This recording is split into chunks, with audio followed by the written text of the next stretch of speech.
Welcome to Jeeva's cooking. இந்த வீட்டில் என்ன பார்க்க போகிறோம்னா சாமையில் வந்து நான் வந்து என்ன பண்ண போகிறேன்னா தக்காளி சாதம் செய்ய போகிறேன். இதுக்கு வந்து நான் வந்து பாருங்கள், நான் வந்து ஒரு 3/4 கப் அளவுக்கு நான் வந்து சாமை எடுத்துருக்கேன். இதை வந்து நான் கழுவிட்டு வேக வச்சுக்கலாம்.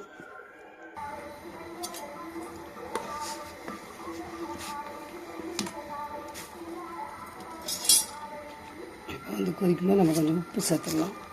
எண்ணெயில் வேகட்டும். பாருங்கள், இந்த வெங்காயம், தக்காளி, மிளகாய் வெட்டி வச்சிடலாம். இதை வந்து அரைச்சி வச்சிடலாம். இந்த இஞ்சி பூண்டை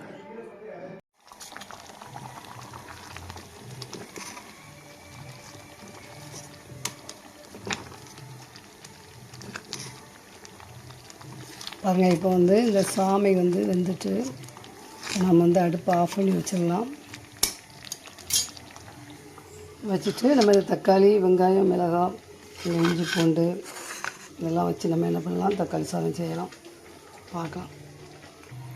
இப்போ வந்து ஒரு பேன் எடுத்துகிட்டு அதில் கொஞ்சம் எண்ணெய் சேர்த்துட்டு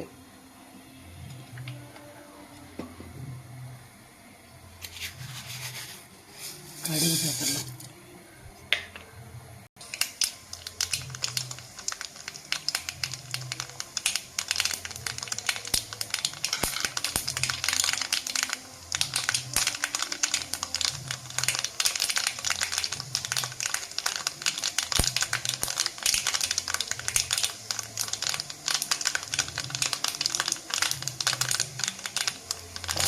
வெங்காயம் சேர்த்துக்கலாம். இஞ்சி பூண்டு பேஸ்ட்,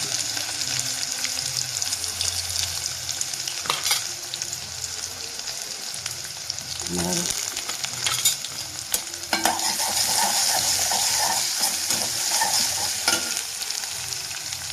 கருவேப்பிலை சேர்த்துக்கலாம்.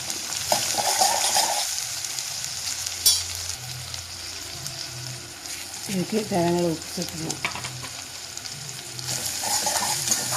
தக்காளி நல்லா வதங்கினப்போ நம்ம வந்து வெங்காயம் வதங்கினப்போ தக்காளி போட்டுக்கலாம்.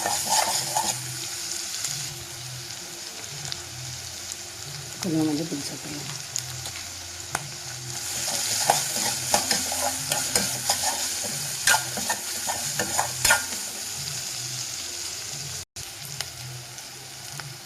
கொஞ்சமாக காய்ப்பொடி சேர்த்துக்கலாம்.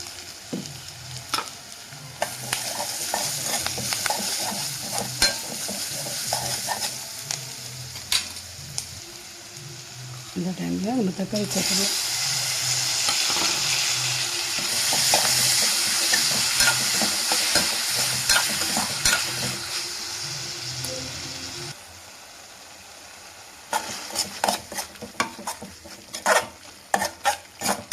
அது ரெடி ஆகிட்டு இப்போ நம்ம இதில் வந்து அந்த சாமை சாதத்தை நம்ம இதில் சேர்த்துடலாம்.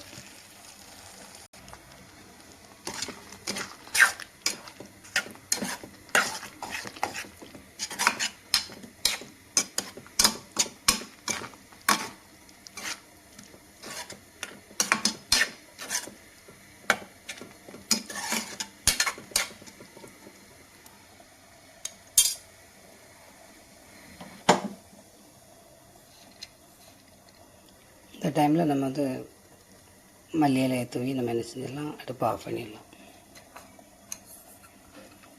பாருங்கள், சாமை தக்காளி சாதம் ரெடி ஆகிட்டு நீங்களும் செஞ்சு பாருங்கள். எப்படி இருக்குன்னு கமெண்ட்ஸில் சொல்லுங்கள். தேங்க்ஸ் ஃபார் வாட்சிங்.